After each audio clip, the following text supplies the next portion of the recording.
Jesus não se impactou com o pecado, com as coisas erradas. E essas coisas todo dia batem na nossa porta. Antigamente a gente ia, as pessoas diziam assim: vamos para conhecer o mundo lá fora. Eu era jovem, nos meus 15, 14 anos, as pessoas diziam muito isso. Hoje o mundo vem na palma da sua mão. E se você não tiver cuidado, o mundo entra na palma da sua mão, na sua casa, destrói você e toda a sua família. Mas quem tem o temor de Deus, ele tem um respeito pelas coisas de Deus, ele não se compactua com o pecado, porque ele vai entristecer, não é alguém, não é machucar ele mesmo, mas a pessoa não faz porque ela vai entristecer o Espírito Santo de Deus. E todas as vezes que o pecado, e a Bíblia diz lá em Gênesis, que o pecado é como uma fera, um animal feroz, que quer tragar, bater na sua porta: ei, estou aqui, eu sou pecado. E ele não vem nunca assim, com aquela aparência monstruosa. O pecado, ele vem disfarçado, ele vem com aquele bolo confeitado, gostoso, que você come até com os olhos, mas lá dentro do bolo tem veneno, ele vai acabar com a nossa vida. E o pecado é assim. E quando você vê no seu coração tem que ter o temor, a reverência por Deus, o amor por Deus. Eu não vou ceder ao pecado, eu não vou fazer isso de errado, porque eu amo a Deus. Você lembra de José, quando aquela mulher de Potifar foi assediar ele e quis ter uma noite de prazer com ele? José não estava preocupado em entristecer Potifar, Faraó, sei lá o que quer que seja. Quando aquela mulher foi se aproximando de José, dizendo: José, vem comigo. José disse assim: pecaria eu contra Deus? Dentro do coração dele havia um temor. E quando o nosso coração tem um temor, Deus vai te honrar. Deus honra as pessoas que têm um temor. E como José tem um temor de Deus, Deus fez ele governador do Egito. E se nós queremos avivamento, se nós queremos que esta igreja seja avivada, temos o temor de Deus. Afaste do pecado. Peça a Deus que venha blindar, venha guardar você. Por isso que Jesus diz na oração do Pai Nosso: Senhor, livra-nos da tentação do mal. A oração do Pai Nosso nos ensina que nós temos que orar, pedindo a Deus que nos livre das tentações, porque todos os dias nós somos entregues à morte. E Satanás não brinca, Satanás não dorme. Satanás ele é astuto, ele é malicioso, ele é enganoso, e ele vai colocar situações embaraçosas, ele vai na nossa fraqueza, ele vai na fraqueza da pessoa, vai mostrar da pessoa aquilo que ela tem mais fraqueza, ele se apresenta para que a pessoa venha cair. Mas peça a Deus que venha no seu coração brotar o temor, a santidade no seu coração. É isso que vai gerar avivamento. 2, versículo de número 42. Aqui diz assim: que eles perseveraram nas orações. Meu irmão, não existe, não tem segredo, não tem mistério, aliás, para que uma igreja tenha passado por um avivamento sem ter oração. Quem é que tem que orar para começar? Primeiro começa no altar. Tudo parte do altar. Primeiro é o líder. Agora, não espere só o líder. Você tem que fazer parte do processo. Veja que no capítulo de número 1, quando Jesus disse para que eles ficassem em Jerusalém, a Bíblia diz que eram quase 120 pessoas. Não eram 120, eram quase 120. E a Bíblia diz que eles perseveraram unânimes em orações. Eles estavam juntos, reunidos no mesmo lugar, estavam orando no mesmo propósito, buscando a mesma coisa, querendo a mesma coisa. Não adianta o pastor estar orando por uma coisa e você orar por outra, que não vai dar certo. direção e o irmão quer remar em outra direção. Não dá. Todos têm que remar na mesma direção. Não tem mistério. Até uma vez eu preguei na igreja, falando um pouco sobre isso. Eu disse, meu Deus, será que daqui a 20 anos as pessoas vão saber o que é oração? Será que as pessoas vão saber o que é orar? Porque hoje está se perdendo. A gente acha, como eu falei no começo, simplesmente colocar no WhatsApp ou colocar uma propaganda, mas ninguém ora. A gente vai fazer um evento, ninguém ora pelo evento, ninguém ora por aquilo.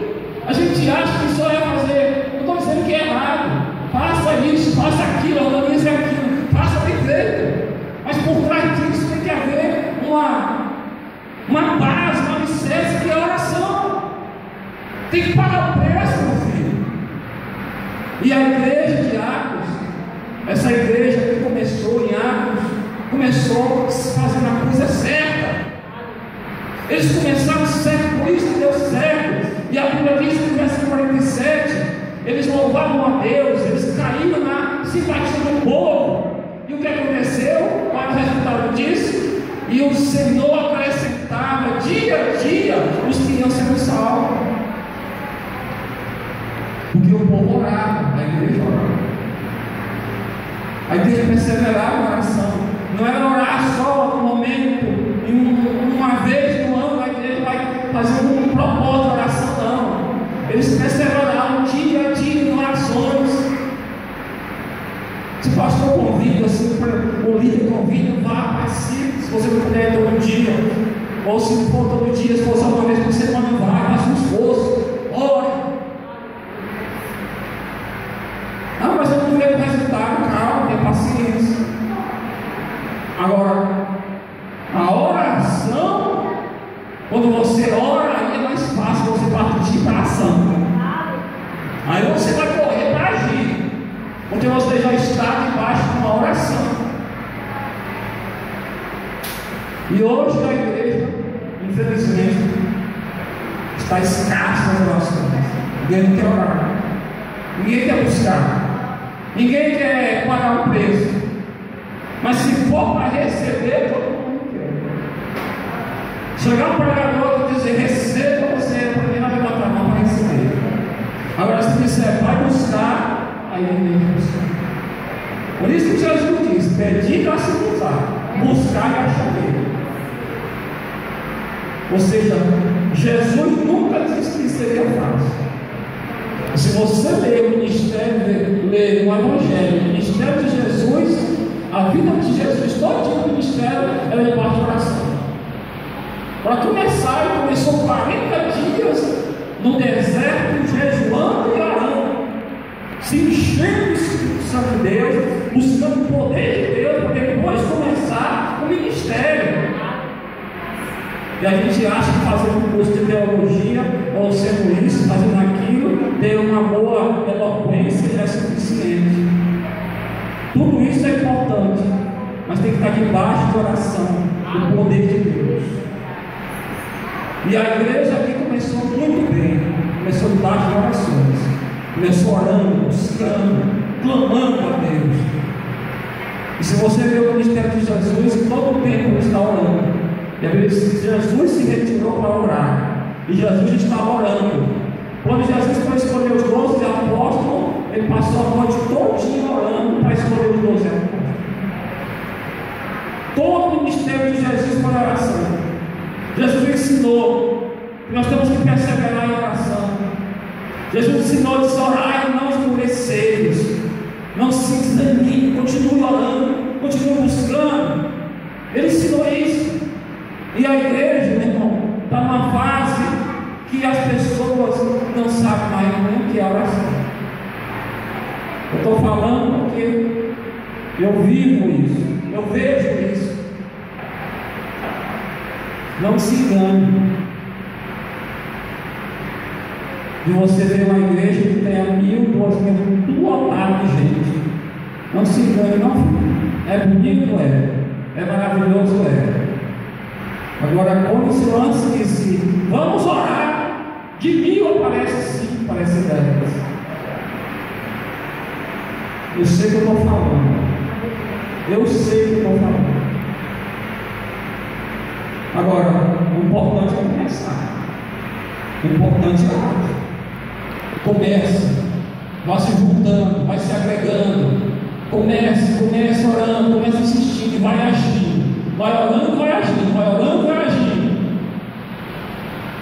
Aí sim nós vamos ver algo começar a acontecer e fluir.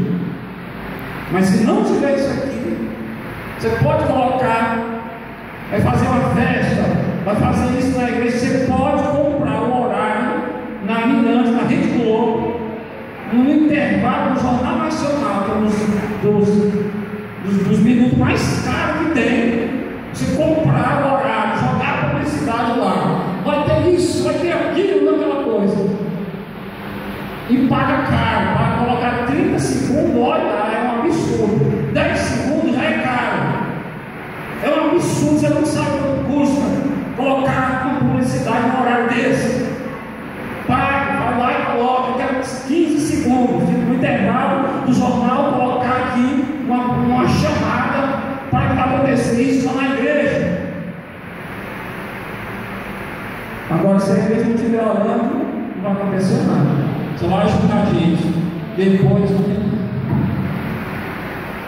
Agora pode fazer a chamada, coloque lá o anúncio, mas esteja em oração. Esteja em oração, esteja buscando, pague o preço. Aí você vai ver coisas poderosas acontecendo na igreja. Coisas tremendas, coisas sobrenaturais acontecendo. É debaixo da oração. Começa devagarinho, 1, 2, 3. Aqui é quase 120. Mas começou com quantos? Começou com Jesus. Aí era 12, aí já era 70, e foi aumentando, já eram 120. Aí a Bíblia aqui diz aqui no capítulo 4, versículo 4, diz assim: muitos, porém, os que ouviram a palavra e aceitaram, subiram o número de homens a quase 5.000. Era 1, era 12, era 70, era quase 120, aqui já era quase 5.000. Depois ele não fez mais contagem, mas aqui ele dá um número, era quase 5.000.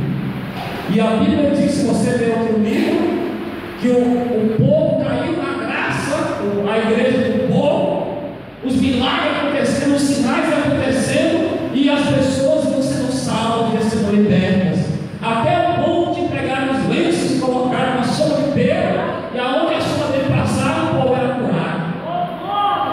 A Bíblia diz, aqui no capítulo de número 4, a igreja, ela orava tanto, buscava tanto, que quando eles terminaram a oração, a Bíblia diz que tremeu o lugar.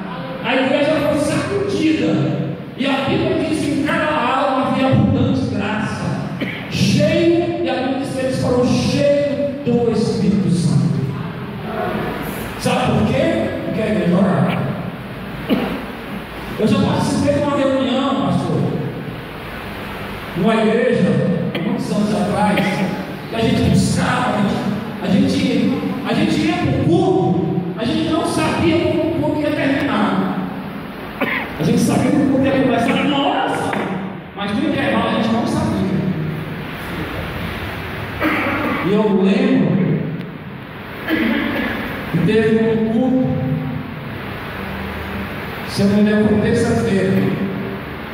E a igreja estava orando, estava buscando a Deus. E aquela oração que nós estávamos fazendo ali, eu senti literalmente a igreja se movendo. A igreja balançou. Eu vi a igreja balançando.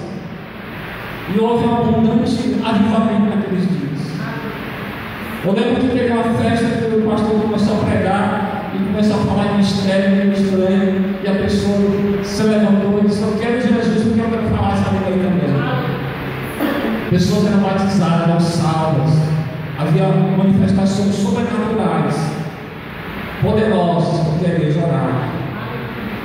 Nós íamos de casa em casa fazer reuniões de orações, às vezes fazer reunião de 21 dias, cada dia uma casa. Eu lembro que às vezes a gente fez 10 horas da noite, todo dia a gente ia numa casa, fazia oração, E aí o Espírito Santo de Deus se manifestava de forma poderosa.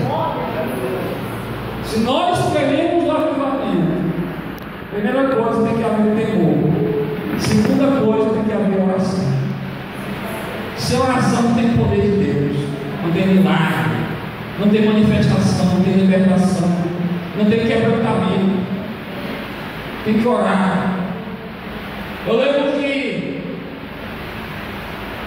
a gente fez um propósito de orar pela manhã, de 6 da manhã às 7 da manhã.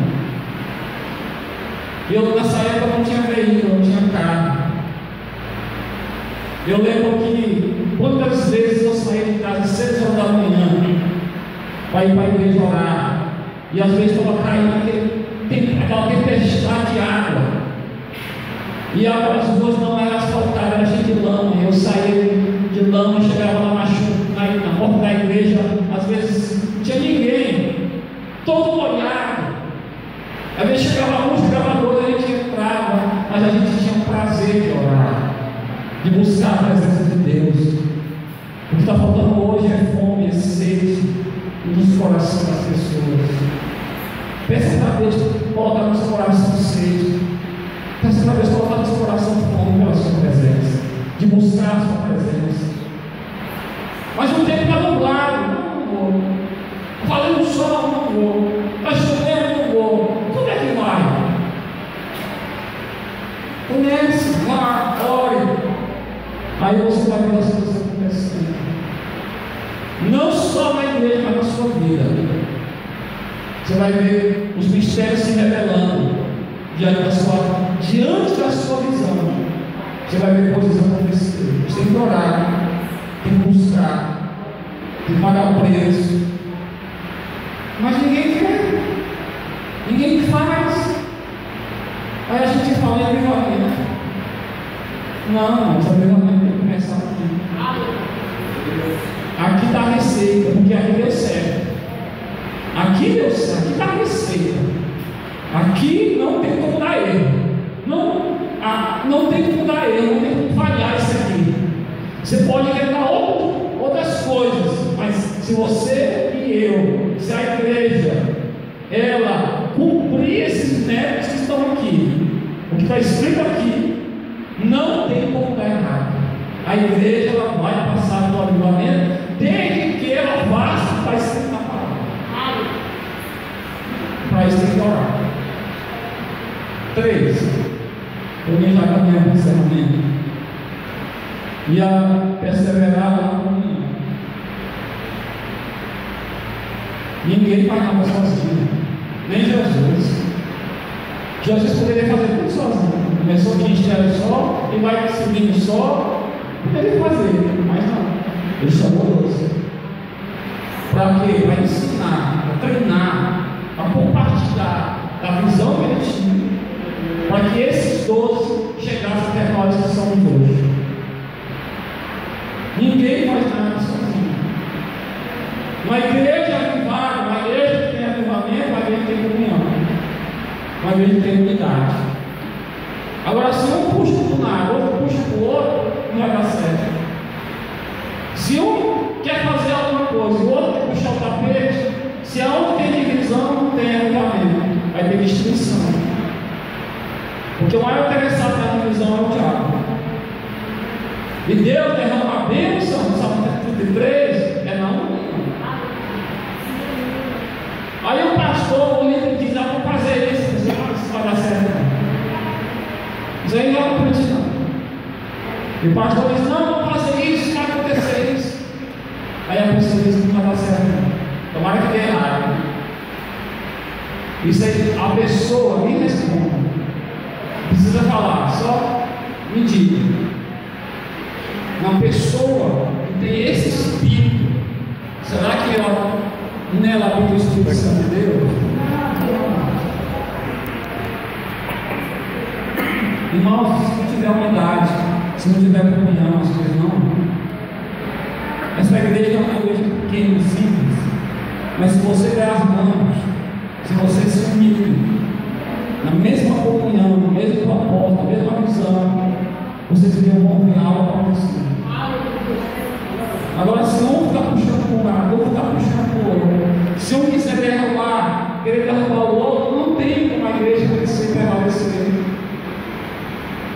Eu sei que eu estou falando, já passei por situações tão embaraçosas que você nem imagina. De querer fazer as coisas, gente está puxando o teu cabeça. Gente que bate no teu ombro, que já faz o Senhor, Deus te abençoe, e por trás, Ele está te apunhalando pelas tuas costas. Como é que um lugar desse vai ter um avivamento? A Bíblia diz aqui, irmãos, olha o que diz aqui, verso 44: todos os que creram estavam juntos, e tinham tudo em comum. Tudo era comum um com o outro. A palavra comunhão quer dizer tudo em comum. Ninguém era melhor que ninguém. O fato de ser pastor, de ser líder, não quer dizer que eu sou maior do que quem está na portaria da igreja. O fato de a pessoa ser uma unha não quer dizer que ela é maior do que esse braço. Porque se a unha adoece, todo o braço, o corpo sente. E Paulo diz que cada um considera o outro superior a si mesmo. Você é melhor que eu. Você é melhor que eu. Você é mais importante. Aí você vai dizer a mesma coisa. A igreja é comparada com o corpo. E tem vários membros. Esses membros têm que estar ligados no corpo. Você já viu uma pessoa caminhando e a cabeça um lado, um braço para o outro? Você já viu? Mas eu não estou vendo ali um braço caminhando para um lado, a perna para o outro. Você já viu isso? Eu só vi isso em filme de Hollywood. Os filmes de Hollywood tem muito isso. Eu só corto o braço correndo pela pessoa. De Deus. Mas a igreja, o corpo, tem que estar ligado os membros um ao outro.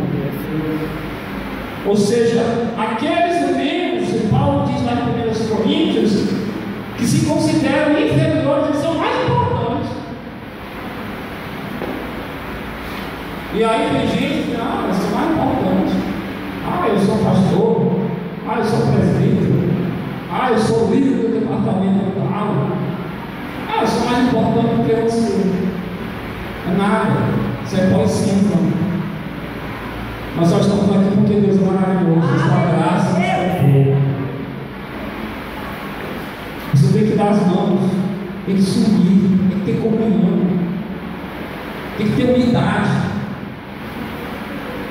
Agora tem que ter a visão. Tem que ter o propósito. Tem que ter o alvo. Tem que ensinar algo para lugar nenhum. Eu aprendi isso. Se você chegar aqui, um líder, a pessoa disser, vamos se unir. Não é assim. Ele tem que dizer o propósito. Aí ele vai se unir no propósito. É só você ler a Bíblia.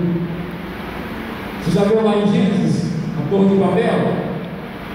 Qual era o alvo deles? Construir uma torre. Nós temos um alvo, nós temos um objetivo, nós temos uma visão. Nós vamos construir uma torre que vai até ao céu. Com o alvo, a visão vai gerar unidade. E eles tinham alvo de construir uma torre, construir até o céu a Torre de Babel. O que a Bíblia diz? Que eles se juntaram, eles se uniram. Aí Deus desceu do céu, viu aquilo ali e disse: não tem limite para o homem. Eles vão conseguir alguma coisa. Só que Deus fez o quê? Deus não mandou um raio destruir a torre, acabou com nada. Deus não mandou um terremoto e sacudir e destruir, não. Deus só confundiu a língua deles. Todos falavam a mesma língua. Quando Deus confundiu, um começou a falar japonês, chinês, espanhol, francês, aí desmanchou tudo. E assim é nos dias de hoje. Se o pastor está falando em português e você começa a falar inglês, francês, e aí não tem a mesma língua, vai gerar uma torre de Babel. E Babel que significa confusão. Por isso tem que ter unidade. Por isso que Paulo diz lá em Efésios: nós só temos um só Deus. Só Só existe uma só fé, um só batismo, uma só unidade, porque Deus é Pai de todos, e temos que estar em unidade, e Paulo diz: crescermos para buscarmos a estatura de varão perfeito. Quando tem-se a unidade, quando nós reconhecemos que só existe um Deus, uma só fé, um só batismo, um só Senhor, aí em você e em mim vai gerar o crescimento, a estatura de varão perfeito. E a unidade faz isso. Para encerrar esse ponto, eu lembro aqui que na Copa de 94 o Brasil foi campeão mundial. A seleção foi nos Estados Unidos acreditada. Se você ver a história, você vai ver. E o Brasil aquele ano ganhou a Copa do Mundo. E eu lembro que um dos atletas, disse assim: quando o Brasil jogou o último jogo aqui no Brasil, eles jogaram o último jogo, eles disse: realmente, a partir de hoje, nós vamos entrar em campo de mãos dadas. E você pode ver que todas as vezes que o Brasil entrou em campo na Copa, eles entraram de mãos dadas, porque eles estavam desacreditados. Aí fizeram uma entrevista com o goleiro do Brasil, o Saqueçô Tafarel, e perguntaram: qual foi o segredo de vocês ganhar a Copa do Mundo? E ele respondeu assim: união, união e união. Se nós queremos vencer, se a igreja quer passar pelo avivamento, se a igreja quer crescer, quer que vai crescer, tem que ter união, tem que ter união, tem que ter união. Amém? Eu vou encerrar a passando dele. E para encerrar, versículo 42 diz: e perseveraram na doutrina dos apóstolos.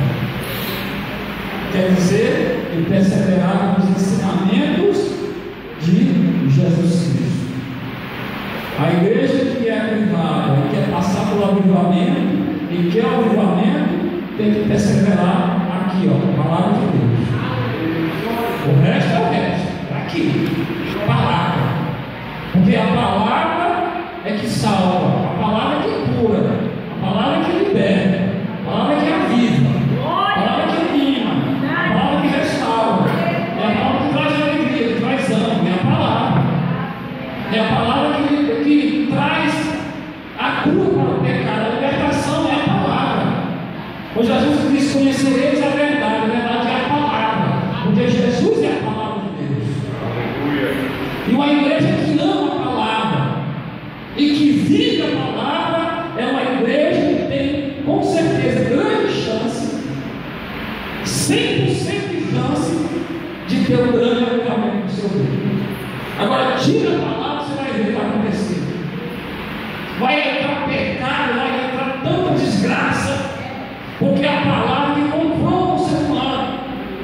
A Bíblia diz lá em Hebreus, capítulo 4, versículo 12: porque a palavra de Deus é uma espada afiada de dois gumes, que vai aonde? Na divisão da alma e do espírito, juntas e medulas, é apta para discernir as intenções e os propósitos do coração do homem. Só a palavra de Deus tem o poder de ir na divisão da alma e do espírito e vai lá nas intenções do coração do homem. Diz: olha, aqui você está errado, aqui você está pecando, aqui você precisa se arrepender, aqui você precisa se humilhar. Só a palavra de Deus tem esse poder. E a palavra tem que ser prioridade. Pregue a palavra, viva a palavra, pratique a palavra, e você vai ver o que vai acontecer na sua vida no meio da igreja. Eu já fui em lugares pregar que era o culto de 2 horas, passou mais de 1h30 para depois chegar na oportunidade de pregar a palavra. E aí, quando passou 5 minutos, o pastor não vai querer se levantar. E eu olhei, ele fez assim, a igreja se levantou, eu desentendi, que era o certo. Eu terminei de pregar. Ele pegou o microfone disse: agora vamos cantar os parabéns para quem? Tem que ser mais difícil.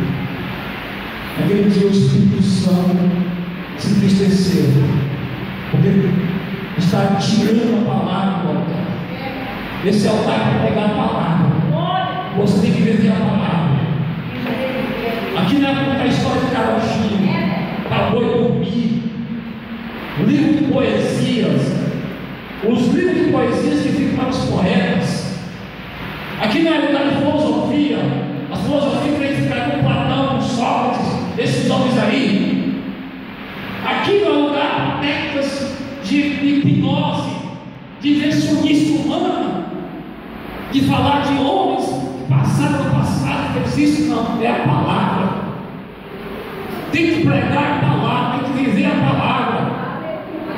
A igreja cresceu, a igreja teve um grande avivamento naquela época, porque a igreja perseverou na doutrina dos apóstolos, que é os ensinamentos de Jesus Cristo. Só a palavra vai trazer. Agora tira a palavra para você ver nele, porque a palavra confronta. Às vezes o pastor está aqui ministrando e você diz: será que você sabe da minha vida? Ele não sabe de nada, às vezes, porque você não contou para ele, não contou para ninguém. Mas a palavra nos deixa despido do nosso pecado e nos mostra: olha, é aqui onde você falhou, é aqui onde você está errando, você precisa se arrepender. É a palavra que faz isso. A palavra de Deus é a maior revelação. Não precisa viver em técnicas de humanas, de revelamento, de visagem. Eu poderia aqui usar retórica humana, eloquência, dizer: Deus está me dizendo isso, Deus está me dizendo aquilo. Olha, irmão, eu vejo anjos em sua volta. Para que a pessoa usa essa técnica de dizer isso? Se a Bíblia já diz que os anjos do Senhor acampam ao redor dos que tem no livro. Eis que vejo uma porta diante de ti, eu vejo a morte. Deus está te dando um livramento. Precisa de revelamento para falar essas coisas. A Bíblia já diz: por amor a Cristo somos entregues à morte todos os dias. Aí precisa dessas coisas. E a pessoa, o mais interessante é que as pessoas caem nesses golpes e saem atrás dessas coisas. Aí eu buscar um revelamento, uma revelação ali, porque fulano